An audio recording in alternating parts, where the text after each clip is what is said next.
श्री शिवाय नमस्तुभ्यम। स्वागत है आप सभी का महाशिव पुराण की 5वें दिन की कथा में। आज की कथा में हम पार्थिव पूजा की महिमा, शिव निवेद भक्षण के विषय में निर्णय तथा विल्लव का महात्म की कथा का श्रवण करेंगे। आइए शुरू करते हैं। तदंतर ऋषियों के पूछने पर किस कामना की पूर्ति के लिए कितने पार्थिव लिंगों की पूजा करनी चाहिए, इस विषय का वर्णन करके सूत जी बोले, महर्षियों, पार्थिव लिंगों की पूजा कोटि कोटि जगों का फल देने वाली है। कलयुग में लोगों के लिए शिवलिंग पूजन जैसा श्रेष्ठ दिखाई देता है, वैसा दूसरा कोई साधन नहीं है। जय समस्त शास्त्रों का निश्चित सिद्धांत है।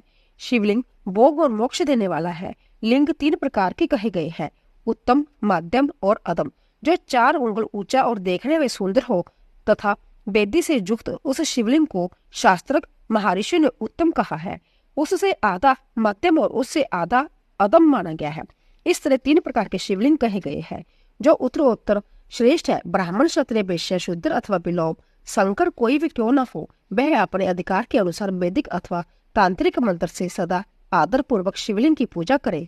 ब्राह्मणों, महर्षियों, अधिक कहने से क्या लाभ। शिवलिंग का पूजन करने में स्त्रियों का तथा अन्य सब लोगों का भी अधिकार है। द्विजों के लिए वैदिक पद्धति से ही शिवलिंग की पूजा करना श्रेष्ठ है, परंतु अन्य लोगों के लिए वैदिक मार्ग से पूजा करने की सम्मति नहीं है। वैदिक द्विजों के वैदिक मार्ग से ही पूजन करना चाहिए, अन्य मार्ग से नहीं। यह भगवान शिव का कथन है। दधीची और गौतम आदि के शाप से जिनका चित्त दग्ध हो गया था, उन द्विजों के वैदिक कर्म में श्रद्धा नहीं होती। जो मनुष्य वेदों तथा स्मृतियों में कहे हुए सत्कर्मों की अवहेलना करके दूसरे कर्म को करने में लगता है, उसका मनोरथ कभी सफल नहीं होता। इस प्रकार विधि पूर्वक भगवान शंकर का नैवेद्य पूजन करके उनकी त्रिभुवनमयी 8 मूर्तियों का भी वही पूजन करे। पृथ्वी, जल, अग्नि, वायु, आकाश, सूर्य, चंद्रमा तथा यजमान, जब भगवान शंकर की 8 मूर्तियां कही गई है। इन मूर्तियों के साथ शर्व, भव, रुद्र, उग्र, भीम, ईश्वर, महादेव तथा पशुपति, इन नामों की भी अर्चना करे। तदंतर चंदन, अक्षत और बेलपत्र लेकर वहां ईशान आदि के कर्म से भगवान शिव के परिवार का उत्तम भक्ति भाव से पूजन करे। ईशान नंदी, चंड, महाकाल, भृंगी, वृष, सकंद, कपदेश्वर, सोम तथा शुक्र, जय दास शिव के परिवार है, जो कर्मशः ईशान आदि 10 दिशाओं में पूजनीय है। फिर भगवान शिव के समक्ष वीरभद्र का और पीछे कीर्ति मुख का पूजन करके विधि पूर्वक 11 रुद्रों की पूजा करे। इसके बाद पंचाक्षर मंत्र का जाप करके शतरुद्रीय स्त्रोत का, नाना प्रकार की स्तुतियों का तथा शिव पंचांग का पाठ करे। फिर परिक्रमा और नमस्कार करके शिवलिंग का विसर्जन करे। इस प्रकार मैंने शिव पूजन की संपूर्ण विधि का आदर पूर्वक वर्णन किया है। रात्रि में देव कार्य को सदा उत्तर विमुख होकर ही करना चाहिए। इसी प्रकार शिव पूजन भी पवित्र भाव से सदा उत्तर विमुख होकर ही करना उचित है। जहाँ शिवलिंग स्थापित हो, उससे पूर्व दिशा की आश्रय लेकर नहीं बैठना, जा खड़ा होना चाहिए, क्योंकि वह दिशा भगवान शिव के आगे या सामने पड़ती है। इष्ट देव का सामना रोकना ठीक नहीं है। शिवलिंग से उत्तर दिशा में भी न बैठे, क्योंकि उधर भगवान शंकर का वाम अंग है, जिसमें शक्ति स्वरूपा देवी उमा विराजमान है। पूजक को शिवलिंग से पश्चिम दिशा में भी नहीं बैठना चाहिए, क्योंकि वह आराध्य देव का पृष्ठ भाग है। पीछे की ओर से पूजा करना उचित नहीं है। अंत्य अवशिष्ट दक्षिण दिशा की ही ग्रह है, उसी का आश्रय लेना चाहिए। तात्पर्य ये है कि शिवलिंग से दक्षिण दिशा में ही उत्तर विमुख होकर बैठे और पूजा करें। विद्वान पुरुष को चाहिए कि वह भस्म का त्रिपुंड लगाकर, रुद्राक्ष की माला लेकर तथा बिल्व पत्र का संग्रह करके ही भगवान शंकर की पूजा करे। इनके बिना नहीं। मुनिवरों, शिव पूजन आरंभ करते समय यदि भस्म न मिले तो मिट्टी से भी ललाट में त्रिपुंड अवश्य कर लेना चाहिए। ऋषि बोले, मुने, हमने पहले से यह बात सुन रखी है कि भगवान शिव का नैवेद्य नहीं ग्रहण करना चाहिए। इस विषय में शास्त्र का निर्णय क्या है, यह बताइए। साथ ही बिल्व का महात्म भी प्रकट कीजिए। सूत जी ने कहा, मुनियों, आप शिव संबंधी व्रत का पालन करने वाले हैं। अंते आप सबको शतशः धन्यवाद है। मैं प्रसन्नतापूर्वक सब कुछ बताता हूँ, आप सावधान होकर सुने। जो भगवान शिव का भक्त है, बाहर भीतर से पवित्र और शुद्ध है, उत्तम व्रत का पालन करने वाला तथा दृढ़ निश्चय से युक्त है, वह शिव नैवेद्य का अवश्य भक्षण करे। भगवान शिव का नैवेद्य अग्रह है, इस भावना को मन से निकाल दे। शिव के नैवेद्य को देख लेने मात्र भी सारे पाप दूर भाग जाते हैं। उसको खा लेने पर तो करोड़ों पुण्य अपने भीतर आ जाते हैं। आए हुए शिव निवेद को सिर झुकाकर प्रसन्नता के साथ ग्रहण करे और प्रयत्न करके शिव स्मरण पूर्वक उसका भक्षण करे। आए हुए शिव निवेद को जो यह कहकर कि मैं इसे दूसरे समय में ग्रहण करूंगा लेने में विलंब कर देता है, वह मनुष्य निश्चय ही पाप से बंध जाता है। जिसने शिव की दीक्षा ली हो उस शिव भक्त के लिए यह शिव निवेद अवश्य बख्शनीय है। ऐसा कहा जाता है शिव की दीक्षा से युक्त शिव भक्त पुरुष के लिए सभी शिवलिंगों का नवेद शुभ एवं महाप्रसाद है, अंत्य में उसका अवश्य भक्षण करे। परंतु जो अन्य देवताओं की दीक्षा से युक्त है और शिव भक्ति में भी मन को लगाए हुए है, उनके लिए शिव निवेद भक्षण के विषय में क्या निर्णय है, इसे आप लोग प्रेम पूर्वक सुने। ब्राह्मणों, जहाँ से शालिग्राम शिला की उत्पत्ति होती है, वहाँ के उत्पन्न लिंग में रसलिंग, पारद लिंग में पाषाण, रजत तथा सुवर्ण में निर्मित लिंग में देवताओं तथा सिद्धों द्वारा प्रतिष्ठित लिंग में, केसर निर्मित लिंग में, स्फटिक लिंग में, रत्न निर्मित लिंग में तथा समस्त ज्योतिर्लिंगों में विराजमान भगवान शिव के नवेद का भक्षण चंद्रायन व्रत के समान पुण्य जनित है। ब्रह्म हत्या करने वाला पुरुष भी यदि पवित्र होकर शिव निर्माल्य का भक्षण करके उसे सिर पर धारण करे तो उसका सारा पाप शीघ्र ही नष्ट हो जाता है। पर जहाँ चंड का अधिकार है वहाँ जो शिव निर्माल्य हो उसे साधारण मनुष्य को नहीं खाना चाहिए। जहाँ चंड का अधिकार नहीं है वहाँ के शिव निर्माल्य का सभी को भक्ति पूर्वक भोजन करना चाहिए। वाणलिंग, नर्मदेश्वर, लौ निर्मित स्वर्णादि धातुओं में लिंग, सिद्धलिंग, जिन लिंगों की उपासना से किसी ने सिद्धि प्राप्त की है अथवा जो सिद्धों द्वारा स्थापित है वह लिंग, स्वयं भूलिंग, इन सब लिंगों तथा शिव की प्रतिमाओं मूर्तियों में चंड का अधिकार नहीं है। जो मनुष्य शिवलिंग को विधि पूर्वक स्नान कराकर उस स्नान के जल का 3 बार आचमन करता है, उसके कायिक, वाचिक और मानसिक तीनों प्रकार के पाप जहाँ शीघ्र नष्ट हो जाते हैं।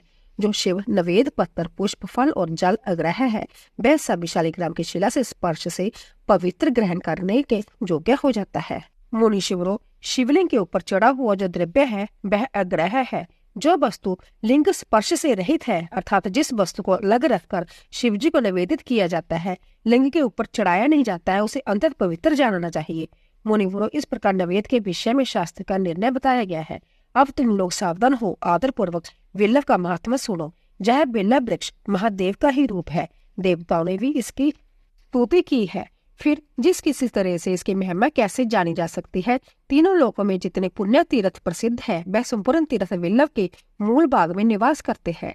जो पुण्य आत्मा मनुष्य विल्लव के मूल में लिंग स्वरूप अविनाशी महादेव जी का पूजन करता है वह निश्चय ही शिव पद को प्राप्त होता है। जो विल्लव की जड़ के पास जल से अपने मस्तक को सींचता है वह संपूर्ण तीर्थों में स्नान का फल पा लेता है और वही इस बोतल पर पावन माना जाता है। इस विल्लव की जड़ के परम उत्तम थाले को जल से भरा हुआ देखकर महादेव जी पूर्णतः संतुष्ट होते हैं। जो मनुष्य गंध पुष्प आदि से विल्लव के मूल भाग का पूजन करता है वह शिवलोक को पाता है और इस लोक में भी उसकी सुख संतति बढ़ती है। जो विल्लव की जड़ के समीप आदर पूर्वक दीपावली जलाकर रखता है वह तत्व ज्ञान से संपन्न हो भगवान महेश्वर में मिल जाता है। जो विल्लव की शाखा थामकर हाथ से उसके नए नए पल्लव उतारता है और उनसे उस विल्लव की पूजा करता है वह सब पापों से मुक्त हो जाता है। जो विल्लव की जड़ के समीप भगवान शिव में अनुराग रखने वाले एक भक्त को भी भक्ति पूर्वक भोजन कराता है उसे कोटि गुना पुण्य प्राप्त होता है। जो विल्लव की जड़ के पास शिव भक्त को खीर और घृत से युक्त अन्न देता है वह कभी दरिद्र नहीं होता। ब्राह्मणों, इस प्रकार मैंने सांगोपांग शिवलिंग पूजन का वर्णन किया है। यह पर्वती मार्गी तथा निर्वती मार्गी पूजक के वेद से 2 प्रकार का होता है। पर्वती मार्गी लोगों के लिए पीठ पूजा इस भूतल पर संपूर्ण अविष्ट वस्तुओं को देने वाली होती है। पवित्र पुरुष सुपात्र गुरु आदि के द्वारा ही सारी पूजा संपन्न करे और अभिषेक के अंत में अगहनी के चावल से बना हुआ निवेदन करे। पूजा के अंत में शिवलिंग को शुद्ध संपुट में विराजमान करके घर के भीतर कहीं अलग रख दे। निर्वती मार्गी उपासक के लिए हाथ पर ही शिव पूजन का विधान है। उन्हें भिक्षा आदि से प्राप्त हुए अपने भोजन को ही नवेद रूप में निवेदित कर देना चाहिए। निर्वित पुरुषों के लिए सूक्ष्म लिंग ही श्रेष्ठ बताया जाता है। वह विभूति से पूजन करे और विभूति को ही नवेद रूप से निवेदित भी करे। पूजा करके उस लिंग को सदा अपने मस्तक पर धारण करे। शिव नाम जप तथा बसन धारण की महिमा, त्रिपुंड के देवता स्थान आदि का प्रतिपादन। ऋषि बोले, महाभाग व्यास शिक्षा सूत जी, आपको नमस्कार है। अब आप उस परम उत्तम बसम महात्मा का भी वर्णन कीजिए। बसम महात्मा, रुद्राक्ष महात्मा तथा उत्तम नाम महात्मा, इन तीनों का परम प्रसन्नता पूर्वक प्रतिपादन कीजिए और हमारे हृदय को आनंद दीजिए। सूत जी ने कहा, महर्षियों, आपने बहुत उत्तम बात पूछी है, जो समस्त लोगों के लिए हितकारक विषय है। जो लोग भगवान शिव की उपासना करते हैं वह धन्य है, हितार्थ है, उनका देह धारण सफल है तथा उनके समस्त कुल का उद्धार हो गया है। जिनके मुख में भगवान शिव का नाम है, जो अपने मुख से सदाशिव और शिव इत्यादि नामों का उच्चारण करते रहते हैं, पाप उनका उसी तरह स्पर्श नहीं करता जैसे खद्दीर वृक्ष के अंगार को छूने का साहस कोई भी प्राणी नहीं कर सकते। हे श्री शिव, आपको नमस्कार है। श्री शिवाय नमस्तुभ्यम। ऐसी बात जब मुंह से निकलती है तब वह मुख समस्त पापों का विनाश करने वाला पावन तीर्थ बन जाता है। जो मनुष्य प्रसन्नता पूर्वक उस मुख का दर्शन करता है, उसे निश्चय ही तीर्थ सेवन जनित फल प्राप्त होता है। ब्राह्मणों, शिव का नाम विभूति, भस्म तथा रुद्राक्ष यह तीनों त्रिवेणी के समान परम पुण्य में माने गए हैं। जहाँ यह तीनों शुभतर वस्तुएं सर्वदा रहती है, उसके दर्शन मात्र से मनुष्य त्रिवेणी स्नान का फल पा लेता है। भगवान शिव का नाम गंगा है, विभूति जमुना मानी गई है तथा रुद्राक्ष को सरस्वती कहा गया है। इन तीनों की संयुक्त त्रिवेणी समस्त पापों का नाश करने वाली है। श्रेष्ठ ब्राह्मणों, इन तीनों की महिमा को भगवान महेश्वर के बिना दूसरा कौन बलिवंती जानता है। इस ब्राह्मण में जो कुछ है वह सब तो केवल महेश्वर ही जानते हैं। विप्रगण, मैं अपनी श्रद्धा भक्ति के अनुसार संक्षेप से भगवान नामों की महिमा का कुछ वर्णन करता हूँ। तुम सब लोग प्रेम पूर्वक सुनो। यह नाम महात्म्य समस्त पापों को हर लेने वाला सर्वोत्तम साधन है। शिव इस नाम रूपी दावानल से महान पातक रूपी पर्वत अनायासी भस्म हो जाता है। यह सत्य है, सत्य है, इसमें संशय नहीं है। शौनक, पाप मूलक जो नाना प्रकार के दुख है वह एकमात्र शिव नाम से ही नष्ट होने वाले हैं। दूसरे साधनों से संपूर्ण जतन करने पर भी पूर्णतः नष्ट नहीं होते। जो मनुष्य इस भूतल पर सदा भगवान शिव के नामों के जप में ही लगा रहता है, वह वेदों का ज्ञाता है, वह पुण्य आत्मा है, वह धन्यवाद का पात्र है तथा वह विद्वान माना गया है। मुने, जिनका शिव नाम जप में विश्वास है, उनके द्वारा आचरित नाना प्रकार के धर्म तत्काल फल देने के लिए उत्सुक हो जाते हैं। महर्षि, भगवान शिव के नाम से जितने पाप नष्ट होते हैं उतने पाप मनुष्य इस भूतल पर कर नहीं सकते। जो शिव नाम रूपी नौका पर आरूढ़ हो संसार रूपी समुद्र को पार करते हैं, उनके जन्म मरण रूप संसार के मूलभूत व सारे पाप निश्चय ही नष्ट हो जाते हैं। महामुने, संसार के मूलभूत पातक रूपी पापों का शिव नाम रूपी कुठार से निश्चय ही नाश हो जाता है। जो पाप रूपी दावानल से पीड़ित है, उन्हें शिव नाम रूपी अमृत का पान करना चाहिए। पापों के दावानल से दग्ध होने वाले लोगों को उस शिव नाम अमृत के बिना शांति नहीं मिल सकती। जो शिव नाम रूपी सुधा की वृष्टि जनित धारा में गोते लगाता है, वह संसार रूपी दावानल के बीच में ही खड़े होने पर भी कदापि शोक के बागी नहीं होते। जिन महात्माओं के मन में शिव नाम के प्रति बड़ी भारी भक्ति है, ऐसे लोगों की सहसा और सर्वदा मुक्ति होती है। मुनीश्वर, जिसने अनेक जन्मों तक तपस्या की है, उसी की शिव नाम के प्रति भक्ति होती है, जो समस्त पापों का नाश करने वाली है। जिसके मन में भगवान शिव के नाम के प्रति कभी खंडित न होने वाली असाधारण भक्ति प्रकट हुई है, उसी के लिए मोक्ष सुलभ है। ये मेरा मत है।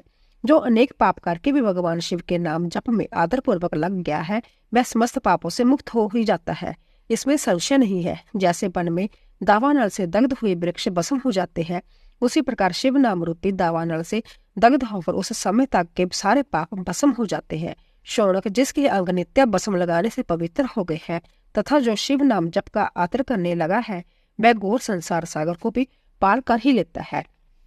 संपूर्ण वेद अवलोकन करके पूर्ववर्ती महर्षियों ने यही निश्चित किया है कि भगवान शिव के नाम का जप संसार सागर को पार करने के लिए सर्वोत्तम उपाय है। मुनिवरों, अधिक कहने से क्या लाभ। मैं शिव नाम के सर्व पापाहारी महात्मा का एक ही श्लोक में वर्णन करता हूँ। भगवान शंकर के एक नाम में भी पाप हरण की जितनी शक्ति है, उतना पातक मनुष्य कभी कर ही नहीं सकता। मुने, पूर्व काल में महापापी राजा इंद्रदुमन ने शिव नाम के प्रभाव से ही उत्तम सदगति प्राप्त कर ली थी। इस तरह कोई ब्राह्मणी युवती भी जो बहुत पाप कर चुकी थी, शिव नाम के प्रभाव से ही उत्तम गति को प्राप्त हुई। द्विजवरों, इस प्रकार मैंने तुमसे भगवान के नाम के उत्तम महात्म्य का वर्णन किया है। अब तुम भस्म का महात्म्य सुनो, जो समस्त पावन वस्तुओं को भी पावन करने वाला है। महर्षियों, भस्म संपूर्ण मंगलों को देने वाला तथा उत्तम है। उसके 2 वेद बताए गए हैं, उन वेदों में मैं वर्णन करता हूँ। सावधान होकर सुनो। एक को महाभस्म जानना चाहिए और दूसरे को स्वल्प भस्म। महाभस्म के भी अनेक वेद है। वह 3 प्रकार कहा गया है, श्रोत, स्मार्त और लौकिक। स्वल्प भस्म के भी बहुत से वेदों का वर्णन किया गया है। स्रोत और स्मार्त भस्म को केवल द्विजों के ही उपयोग में आने का योग्य कहा गया है। तीसरा जो लौकिक भस्म है वह अन्य सब लोगों के भी उपयोग में आ सकता है। श्रेष्ठ महर्षि ने यह बताया है कि द्विजों को वैदिक मंत्रों के उच्चारण पूर्वक भस्म धारण करनी चाहिए। दूसरे लोगों के लिए बिना मंत्र के ही केवल धारण करने का विधान है। जले हुए गोबर से प्रकट होने वाला भस्म आग्नेय कहलाता है। महामुने वह भी त्रिपुंड का द्रव्य है, ऐसा कहा गया है। अग्निहोत्र से उत्पन्न हुए भस्म का भी मनीषी पुरुषों का संग्रह करना चाहिए। अन्य जग से प्रकट हुआ भस्म भी त्रिपुंड धारण के काम में आ सकता है। जावालोपनिषद में आए हुए अग्नि अत्यादि 7 मंत्रों द्वारा जल मिश्रित भस्म से दुल्हन विपिन अंगों में मर्दन या लेपन करना चाहिए। महर्षि जावालनी सभी वर्णों और आश्रमों के लिए मंत्र से या बिना मंत्र के भी आदर पूर्वक भस्म से त्रिपुंड लगाने की आवश्यकता बताई गई है। समस्त अंगों में सजल भस्म को मलना अथवा विभिन्न अंगों में तिरछा त्रिपुंड लगाना, इन कार्यों को मोक्षार्थी पुरुष प्रमाद से बिना छोड़े, ऐसा श्रुति का आदेश है। भगवान शिव और विष्णु ने भी त्रिपुंड धारण किया है। अन्य देवी सहित भगवती उमा और लक्ष्मी देवी ने भी वाणी द्वारा इसकी प्रशंसा की है। ब्राह्मणों, क्षत्रियों और वैश्य शूद्रों, वर्ण संकरों तथा जाति पृष्ठ पुरुषों ने भी उद्दुलन एवं त्रिपुंड के रूप में भस्म धारण किया है। इसके पश्चात भस्म धारण तथा त्रिपुंड की महिमा विधि बताकर सूत जी ने फिर कहा, महर्षि इस प्रकार मैंने संक्षेप से त्रिपुंड का महत्व बताया है, जब समस्त प्राणियों के लिए गोपनीय रहस्य है। अंत्य तुम्हें भी इसे गुप्त ही रखना चाहिए। मुनिवरों, ललाट आदि सभी निर्दिष्ट स्थानों में जो भस्म से 3 तिरछी रेखाएं बनाई जाती है उन्हीं को वेदांतों ने त्रिपुंड कहा है। वोहें के मध्य में भाग से लेकर जहां तक वोहें का अंत है उतना बड़ा त्रिपुंड ललाट में धारण करना चाहिए। मध्य में और अनामिका अंगुली से 2 रेखाएं करके बीच में अंगुष्ठ द्वारा प्रतिलोम भाव से की गई रेखा त्रिपुंड कहलाती है।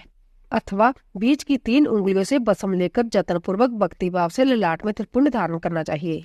त्रिपुंड अत्यंत उत्तम तथा भोग और मोक्ष को देने वाला है। त्रिपुंड की 3 रेखाओं में से प्रत्येक के 9 देवता है जो सभी अंगों में स्थित है। मैं उनका परिचय देता हूँ, सावधान होकर सुनो। मुनिवरों, पर्णव का प्रथम अक्षर अकार, ग्रहपत्य अग्नि, पृथ्वी, धर्म रजोगुण, ऋग्वेद, क्रिया शक्ति, प्रांतीय सवर्ण तथा महादेव। यह त्रिपुंड की प्रथम रेखा के 9 देवता है।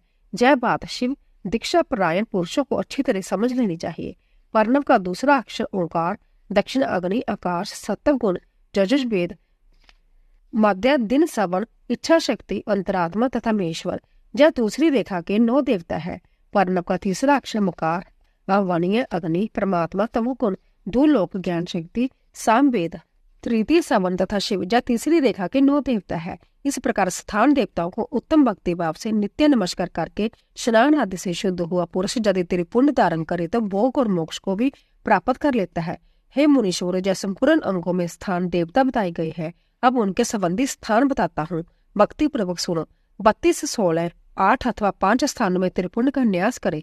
मस्तक, ललाट, दोनों कान, दोनों नेत्र, दोनों नासिका, मुख, कंठ, दोनों हाथों, दोनों कोहनी, दोनों कलाई, हृदय, दोनों पार्श्व भाग, नाभि, दोनों अंडकोश, दोनों उरु, दोनों गुल्फ, दोनों घुटने, दोनों पिंडली और दोनों पैर। यह 32 उत्तम स्थान है। इनमें क्रमशः अग्नि, जल, पृथ्वी, बाजू, 10 दिक् प्रदेश, 10 दिक्पाल तथा 8 वसु का निवास है।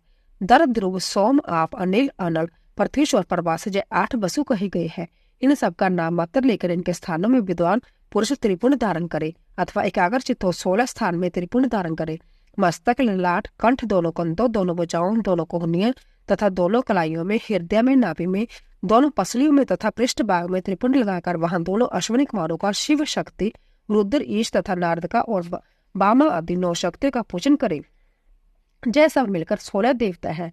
अश्विनी कुमार 2 कहे गए हैं, नासत्य और दस्तर अथवा मस्तक, केश, दोनों कान, मुख, दोनों भुजा, हृदय, नाभि, दोनों उरु, दोनों जानू, दोनों पैर और पृष्ठभाग। इन 16 स्थानों में 16 त्रिपुंड का न्यास करे।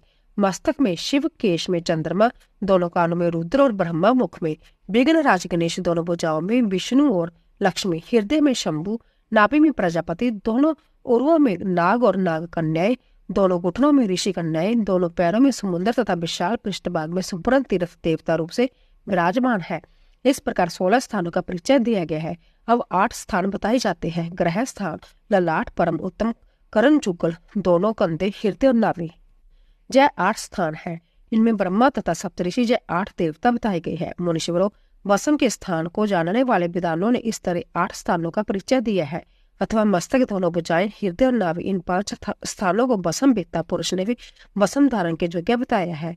जथा संभव देश काल आदि की अपेक्षा रखते हुए वसम को अभिमंत्रित करना और जल में मिलाना आदि कार्य करे।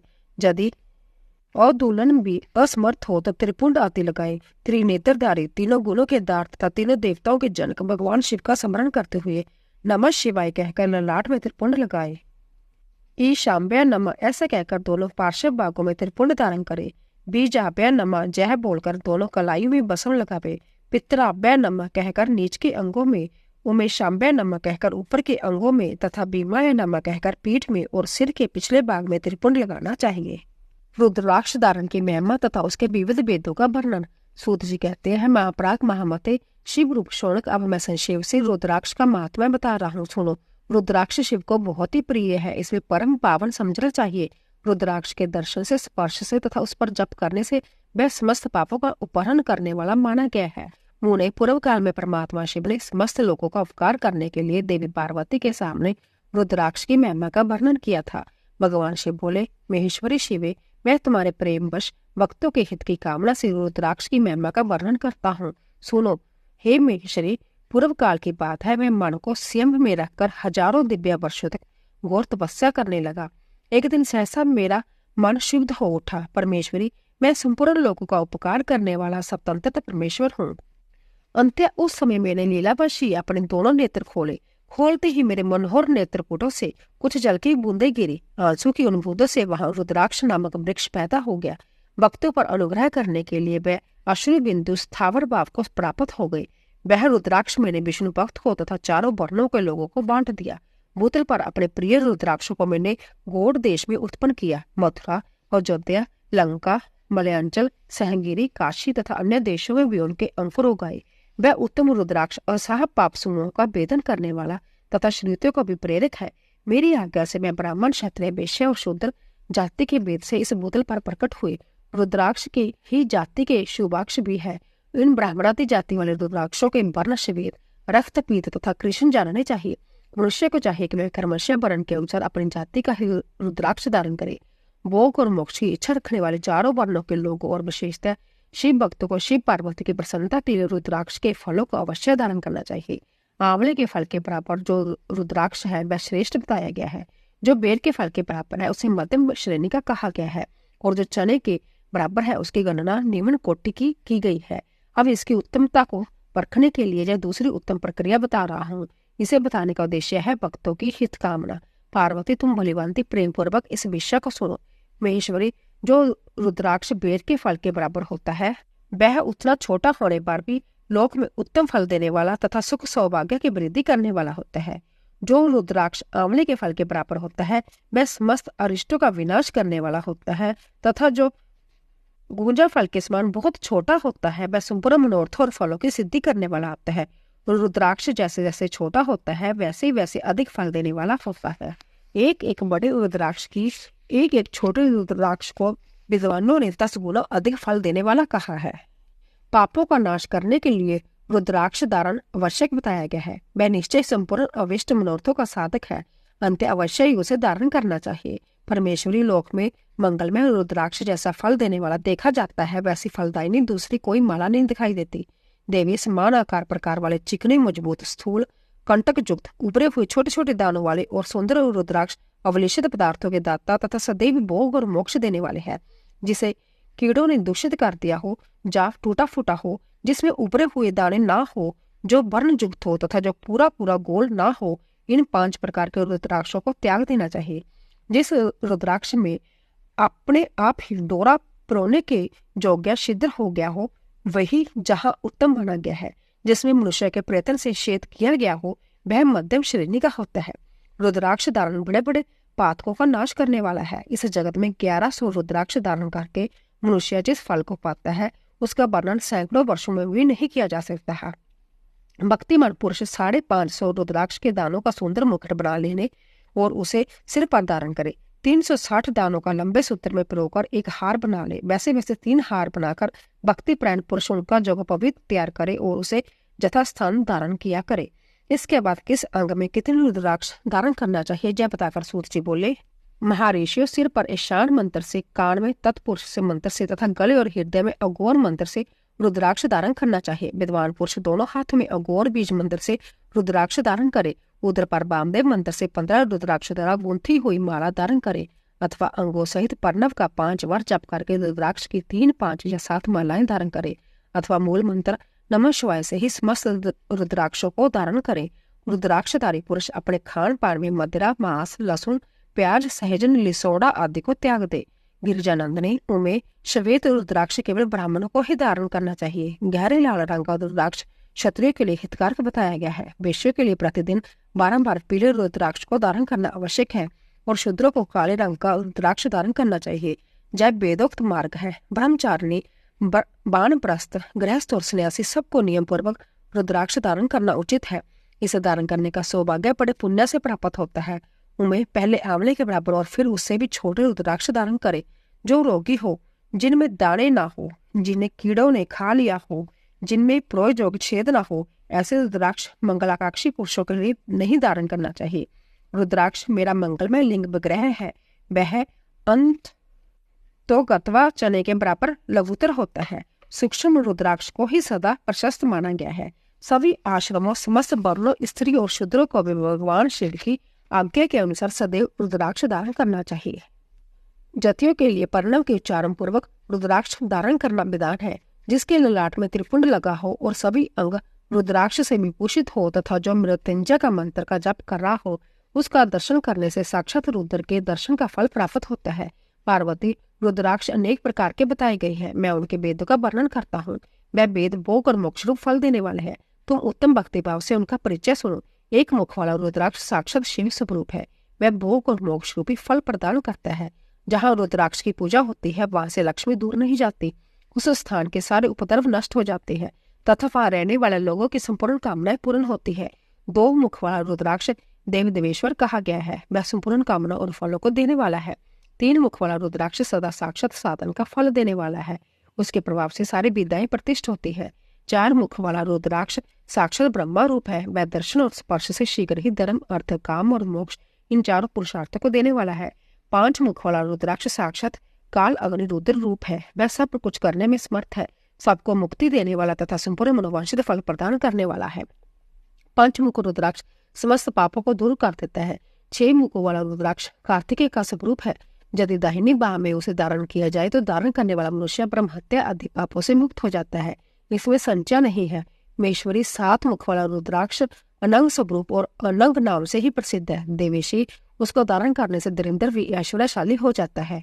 8 मुख वाला रुद्राक्ष अष्टमूर्ति भैरव रूप है। उसको धारण करने से मनुष्य पूर्ण आजु होता है और मृत्यु के पश्चात शूलधारी शंकर हो जाता है। 9 मुख वाले रुद्राक्ष को भैरव तथा कपिल मुनि का प्रतीक माना गया है अथवा 9 रूप करने वाली महेश्वरी दुर्गा उसकी अधिशास्त्री देवी मानी गई है। जो मनुष्य भक्ति प्रायण हो अपने बाएं हाथ में नवमुख रुद्राक्ष को धारण करता है, वह निश्चय ही मेरे समान सर्वेश्वर हो जाता है। इसमें संशय नहीं। महेश्वरी 10 मुख वाला रुद्राक्ष साक्षात भगवान विष्णु का रूप है। देवेशी उसको धारण करने से मनुष्य की संपूर्ण कामनाएं पूर्ण हो जाती है। परमेश्वरी 11 मुख वाला जो रुद्राक्ष है रुद्र रूप है। उसको धारण करने से मनुष्य सर्वत्र विजयी होता है। 12 मुख वाले रुद्राक्ष को केश प्रदेश में धारण करे। उसके धारण करने से मानो मस्तक पर 12 आदित्य विराजमान हो जाते हैं। 13 मुख वाला रुद्राक्ष विश्व देवों का स्वरूप है। उसको धारण करके मनुष्य संपूर्ण अविष्टों को पाता है तथा सौभाग्य और मंगल लाभ करता है। 14 मुख वाला जो रुद्राक्ष है वह परम शिव रूप है। उसे भक्ति पूर्वक मस्तक पर धारण करे, इसके समस्त पापों का नाश हो जाता है। गिरिजा कुमारी, इस प्रकार मुखों के भेद से रुद्राक्ष के 14 भेद बताए गए हैं। अब तुम क्रमशः रुद्राक्षों के धारण करने से मंत्र को प्रसन्नता पूर्वक सुनो। ओम हरिम नमाय, ओम नमः, ओम क्लीम नमाय, ओम हरिम नमाय, ओम हरिम नमाय, ओम हरिम हुम नमाय, ओम नमाय, ओम हुम नमाय, ओम हरिम हुम नमाय, ओम हरिम नमाय, ओम हरिम हुम नमाय, ओम क्रोम श्रोम रोम नमाय, ओम हरिम नमाय, ओम नमाय। इन 14 मंत्रों द्वारा क्रमशः 1 से लेकर 14 मुख वाले रुद्राक्ष को धारण करने का विधान है। साधक को चाहिए कि वह निद्रा और आलस्य का त्याग करके श्रद्धा भक्ति से संपन्न हो संपूर्ण मनोरथों की सिद्धि के लिए उक्त मंत्रों द्वारा उन रुद्राक्षों को धारण करे। रुद्राक्ष की माला धारण करने वाले पुरुष को देखकर भूत प्रेत पिशाच डाकनी शाकनी तथा जो अन्य द्रोहकारी राक्षस आदि है वह सब के सब दूर भाग जाते हैं। जो कृत्रिम अविचार आदि प्रयुक्त होते हैं वह सब रुद्राक्षधारी को देखकर संशय खिसक जाते हैं। पार्वती रुद्राक्ष मालाधारी पुरुष को देखकर मैं शिव, भगवान विष्णु, देवी दुर्गा, गणेश, सूर्य तथा अन्य देवता भी प्रसन्न हो जाते हैं। महेश्वरी इस प्रकार रुद्राक्ष की महिमा को जानकर धर्म की वृद्धि के लिए भक्ति पूर्वक पूर्वोक्त मंत्रों द्वारा विधिवत उसे धारण करना चाहिए। मुनीश्वर भगवान शिव ने देवी पार्वती के सामने जो कुछ कहा था वह सब तुम्हारे प्रश्न के अनुसार मैंने कह सुनाया। मुनीश्वर, मैंने तुम्हारे समक्ष इस बंदेश्वर साहित्य का वर्णन किया है। जय साहित्य संपूर्ण सिद्धि को देने वाली तथा भगवान शिव की आज्ञा से नित्य मोक्ष प्रदान करने वाली है। रुद्र साहित्य प्रथम खंड। ऋषियों के प्रश्न के उत्तर में नारद ब्रह्मा सवाल की अवतारणा करते हुए सूत जी का उन्होंने नारद मुंह का प्रसंग सुनाना, काम विजय के गर्व से युक्त नारद का शिव, ब्रह्मा तथा विष्णु के पास जाकर अपने तप का प्रभाव बताना, जो विश्व की उत्पत्ति, स्थिति और लय आदि के एकमात्र कारण है। गौरी गिरिजा कुमारी उमा के पति है, तत्वज्ञ है, जिनकी कीर्ति का कहीं अंत नहीं है, जो माया के आश्रय लेकर भी उससे अंत्यत दूर है तथा जिनका स्वरूप अचिंत्य है। उन विमल बोध स्वरूप भगवान शिव को मैं प्रणाम करता हूँ। मैं स्वभाव से ही उन अनादि शांत स्वरूप एकमात्र पुरुषोत्तम शिव की वंदना करता हूँ, जो अपनी माया से इस संपूर्ण विश्व की सृष्टि करके आकाश की भांति इसके भीतर और बाहर भी स्थित है। जैसे लोहा चुंबक से आकृष्ट होकर उसके पास ही लटका रहता है, उसी प्रकार जो सारे जगत सदा सब और जिसके आसपास ही भ्रमण करते हैं, जिन्होंने अपने से ही इस प्रपंच को रचने की विधि बताई है, जो सबके भीतर अंतर्जामी रूप से विराजमान है तथा जिनका अपना स्वरूप अंतत गुण है, उन भगवान शिव की मैं सादर वंदना करता हूँ। व्यास जी कहते हैं, जगत के पिता भगवान शिव, जगम माता कल्याणमयी पार्वती तथा उनके पुत्र गणेश जी को नमस्कार करके हम इस पुराण का वर्णन करते हैं। एक समय की बात है, नवेशिरा में निवास करने वाले शौनक आदि सभी मुनियों ने उत्तम भक्ति भाव से साथ सूत जी से पूछा। ऋषि बोले, महाभाग सूत जी, बंदेश्वर साहित्य की जो साध्य साधन खंड नाम वाली शुभ एवं उत्तम कथा है, उसे हम लोगों ने सुन लिया है। उसका आदि भाग बहुत ही रमणीय था तथा वह शिव भक्तों पर भगवान शिव का वात्सल्य स्नेह प्रकट करने वाली है।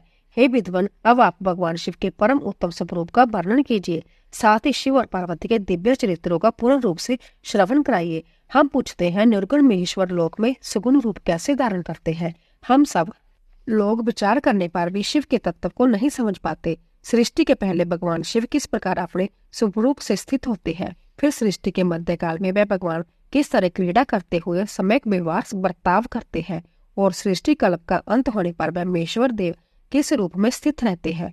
लोक कल्याणकारी शंकर कैसे प्रसन्न होते हैं, और प्रसन्न हुए महेश्वर अपने भक्तों तथा दूसरों को कौन सा उत्तम फल प्रदान करते हैं, यह सब हमसे कहिए। हमने सुना है कि भगवान शिव शीघ्र ही प्रसन्न हो जाते हैं। वह महान दयालु है, इसीलिए अपने भक्तों का कष्ट नहीं देख सकते। ब्रह्मा, विष्णु और महेश जय तीन देवता शिव के ही अंग से उत्पन्न हुए हैं। उनके प्रकटे की कथा तथा उनके विशेष चरित्रों का वर्णन कीजिए। प्रभु, आप उमा के आविर्भाव और विवाह की भी कथा कहिए। विशेषतः उनके ग्रह धर्म का और अन्य लीलाओं का भी वर्णन कीजिए। निष्पाप सूत जी, हमारे प्रश्न के उत्तर में आपको जैसा तथा दूसरी बातें भी अवश्य कहनी चाहिए। सूत जी ने कहा, मुनीश्वरों, आप लोगों ने बड़ी उत्तम बात पूछी है। भगवान सदाशिव की कथा में आप लोगों की जो आंतरिक निष्ठा हुई है, इसके लिए आप धन्यवाद के पात्र है। ब्राह्मणों, भगवान शंकर का गुण अनुवाद सात्विक, राजस और तामस तीनों ही प्रकृति के मनुष्य को सदा आनंद प्रदान करने वाला है। पशुओं की हिंसा करने वाले निष्ठुर कसाई के सिवा दूसरा कौन पुरुष उस गुण अनुवाद को सुनने से उब सकता है? जिनके मन में कोई तृष्णा नहीं है, ऐसे महात्मा पुरुष भगवान शिव के उन गुणों का गान करते हैं, क्योंकि वह गुणा वाली संसार की रोग की दवा है, मन तथा कानों को प्रिय लगने वाली और संपूर्ण मनोर्थों को देने वाली है। ब्राह्मणों, आप लोगों के प्रश्न के अनुसार मैं यथावृद्धि प्रयत्न पूर्वक शिवलीला का वर्णन करता हूँ। आप आदर पूर्वक सुने। जैसे आप लोग पूछ रहे हैं, उसी प्रकार देवऋषि नारद जी ने शिव रूपी भगवान विष्णु से प्रेरित होकर अपने पिता से पूछा था। अपने पुत्र नारद का प्रश्न सुनकर शिव भक्त ब्रह्मा जी का चित्त प्रसन्न हो गया और वह मुनि श्रोमणियों को हर्ष प्रदान करते हुए प्रेम पूर्वक भगवान शिव के जश का गान करने लगे। एक समय की बात है, मुनि श्रोमणि विपर नारद जी ने, जो ब्रह्मा जी के पुत्र है, विनीत चित्त हो तपस्या में मन लगाया। हिमालय पर्वत में कोई एक गुफा थी जो बड़ी शोभा से संपन्न दिखाई देती थी। उसके निकट देव नदी गंगा निरंतर वेग पूर्वक बहती थी। वहां एक महान दिव्य आश्रम था जो नाना प्रकार की शोभा से सुशोभित था। दिव्यदर्शी नारद जी तपस्या करने के लिए उसी आश्रम में गए। उस गुफा को देखकर मुनिवर नारद जी बड़े प्रसन्न हुए और सुदीर्घ काल तक वहां तपस्या करते रहे। उनका अंतकरण शुद्ध था। वह दृढ़ता पूर्वक आसन बांधकर मौन हो प्राणायाम पूर्वक समाधि में स्थित हो गए। ब्राह्मणों, उन्होंने वह समाधि लगाई जिसमें ब्रह्मा का साक्षात कराने वाला मैं ब्रह्मा हूँ जब विज्ञान प्रकट होता है। मुनिवर नारद जी जब इस प्रकार तपस्या करने लगे, उस समय जय समाचार पाकर देवराज इंद्र कांप उठे। वह मानसिक संताप से बेहल हो उठे। जय नारद मुनि मेरा राज्य लेना चाहता है। मानी मन ऐसा सोचकर इंद्र ने उनकी तपस्या में विघ्न डालना शुरू कर दिया। उस समय देवराज ने अपने मन से कामदेव का स्मरण किया। स्मरण करते ही कामदेव जी आ गए। महेंद्र ने उन्हें नारद जी की तपस्या में विघ्न डालने का आदेश दिया। जय आज्ञा पाकर कामदेव जी बसंत को साथ ले बड़े गर्व से उस स्थान पर गए और अपना उपाय करने लगे। उन्होंने वहां शीघ्र ही अपनी सारी कल्याएं रच डाली। बसंत ने भी मदमत होकर अपने प्रभाव अनेक प्रकार से प्रकट किए। मुनिवरों, कामदेव और बसंत के अथक प्रयत्न करने पर भी नारद मुनि के चित्त में विकार नहीं उत्पन्न हुआ। महादेव जी के अनुग्रह से उन दोनों का गर्व चूर हो गया। शौनकादि महर्षियों, ऐसा होने में जो कारण था उसे आदर पूर्वक सुनो। महादेव जी की कृपा से ही नारद मुनि पर कामदेव का कोई प्रभाव नहीं पड़ा। पहले उसी आश्रम में कामशत्रु भगवान शिव ने उत्तम तपस्या की थी और वहीं उन्होंने मुनियों की तपस्या का नाश करने वाला कामदेव को शीघ्र ही भस्म कर डाला था। उस समय रति ने कामदेव को पुण्य जीवित करने के लिए देवताओं से प्रार्थना की। तब देवताओं ने समस्त लोगों का कल्याण करने वाले भगवान शंकर से याचना की। उनके याचना करने पर वे बोले, देवताओं, कुछ समय व्यतीत होने के बाद कामदेव जीवित हो तो जाएंगे, परंतु जहां उनका कोई उपाय नहीं चल सकेगा। अमरगण, जहाँ खड़े होकर लोग चारों ओर जितनी दूर तक की भूमि को नेत्र से देख पाते हैं, वहां तक कामदेव के बाणों का प्रभाव नहीं चल सकेगा, इसमें संशय नहीं है। भगवान शंकर की इस उक्ति के अनुसार उस समय वहां नारद जी के प्रति कामदेव का निजी प्रभाव मिथ्या सिद्ध हुआ। वह शीघ्र ही स्वर्गलोक में इंद्र के पास लौट गए। वहां कामदेव ने अपना सारा वृत्तांत और मुनि का प्रभाव कह सुनाया। फिर इंद्र की आज्ञा से वह बसंत के साथ अपने स्थान को लौट गए। उस समय देवराज इंद्र को बड़ा विस्मय हुआ। उन्होंने नारद जी की बुरी बुरी प्रशंसा की, परंतु शिव की माया से मोहित होने के कारण वह उस पूर्व वृत्तांत को स्मरण न कर सके। वास्तव में संसार के भीतर सभी प्राणियों के लिए शंभु की माया को जानना अत्यंत कठिन है। जिसने भगवान शिव के चरणों में अपने आप को समर्पित कर दिया हो, उस भक्त को छोड़कर शेष सारा जगत उनकी माया से मोहित हो जाता है। नारद जी भी भगवान शंकर की कृपा से वहां चिरकाल तक तपस्या में लगे रहे। जब उन्होंने अपनी तपस्या को पूर्ण हुआ समझा, तब वह मुनि उससे विरत हो गए। कामदेव पर मेरी विजय हुई, ऐसा मानकर उन मुनीश्वर के मन में व्यर्थ ही गर्व हो गया। भगवान शिव की माया से मोहित होने के कारण उन्हें यथार्थ बात का ज्ञान नहीं रहा। वह चैन नहीं समझ सके कि कामदेव के पराजित होने में भगवान शंकर का प्रभाव ही कारण है।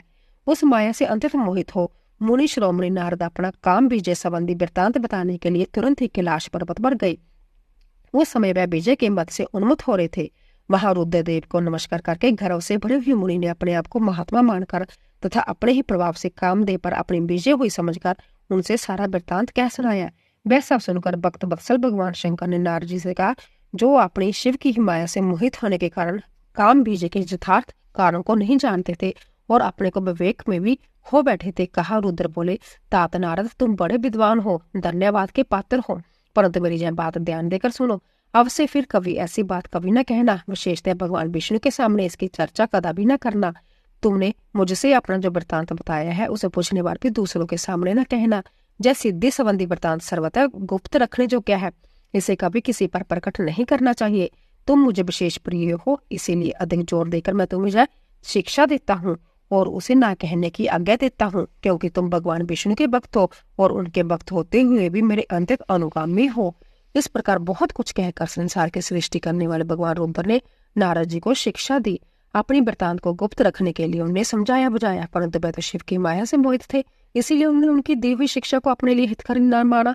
तदंतर मुनि शिरोमणि नारद ब्रह्मलोक में गए। वहां ब्रह्मा जी को नमस्कार करके उन्हें कहा, पिताजी, मैंने अपने तपोबल से कामदेव को जीत लिया है। उनकी जय बात सुनकर ब्रह्मा जी ने भगवान शिव के चरण बंधों में चिंतन किया और सारा कारण जानकर अपने पुत्र को जय सब कहने से मना किया, परंतु नारद जी शिव की माया से मोहित थे, अतः उनके चित्त में मत का अंकुर जम गया था, उनकी बुद्धि मर गई थी।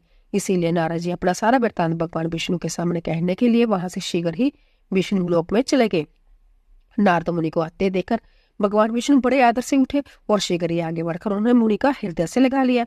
मुनि के आगमन का क्या हेतु है, इसका उन्हें पहले से ही पता था। नारद जी को अपने आसन पर बिठाकर भगवान शिव के चरण बंदों की चिंतन करते हुए श्री हरि ने उनसे पूछा। भगवान विष्णु बोले, तात कहाँ से आप आ रहे हो? जहाँ किस लिए तुम्हारा आगमन हुआ? मुनिश्रेष्ठ तुम धन्य हो, तुम्हारे शुभ आगमन से मैं पवित्र हो गया। भगवान विष्णु का जब वचन सुनकर गर्व से भरे हुए नारद मुनि ने मद से मोहित होकर अपना सारा वृत्तांत बड़े अभिमान के साथ कह सुनाया। नारद मुनि का वह अहंकार युक्त वचन सुनकर मानी मन भगवान विष्णु ने उनके काम विजय के यथार्थ कारण को पूर्ण रूप से जान लिया। फिर श्री विष्णु बोले, मुनिश्रेष्ठ तुम धन्य हो, तपस्या के तो भंडारी हो, तुम्हारा हृदय भी बड़ा उदार है। मुनि जिसके भीतर भक्ति ज्ञान और वैराग्य नहीं होते, उसी के मन में समस्त दुखों को देने वाले काम मोह आदि विकार शीघ्र उत्पन्न होते हैं। तुम तो नैष्ठिक ब्रह्मचारी हो, सदा ज्ञान वैराग्य से युक्त रहते हो, फिर तुम में काम विकार कैसे आ सकता है? तुम तो जन्म से निर्विकार हो तथा शुद्ध बुद्धि वाले हो। श्री हरि की कही हुई ऐसी बात से सुनकर मुनि श्रोमणी नारद जोर जोर से हंसने लगे। मन ही मन भगवान को प्रणाम करके इस प्रकार बोले। नारद जी ने कहा, स्वामी जब मुझ पर आपकी कृपा है तब बेचारा कामदेव अपना क्या प्रभाव दिखा सकता है। ऐसा कहकर भगवान के चरणों में मस्तक झुकाकर इच्छा अनुसार विचरने वाले नारद मुनि वहां से चले गए। दोस्तों, कल की कथा में हम माया निमित्त नगर में शील निधि की कन्या पर मोहित हुए नारद जी का भगवान विष्णु से उनका रूप मांगना, भगवान का अपने रूप के साथ उन्हें बानर का सा मुंह दे देना, कन्या का भगवान को वरण करना और कुपित हुए नारद का शिव गणों को शाप देना की कथा का श्रवण करेंगे। तो दोस्तों, अगर आपको हमारी कथा पसंद आ रही हो, प्लीज जाने से पहले कमेंट बॉक्स में ओम नमः शिवाय और आप कहाँ से कथा सुन रहे हो जय भी लिखें। आप सभी का धन्यवाद।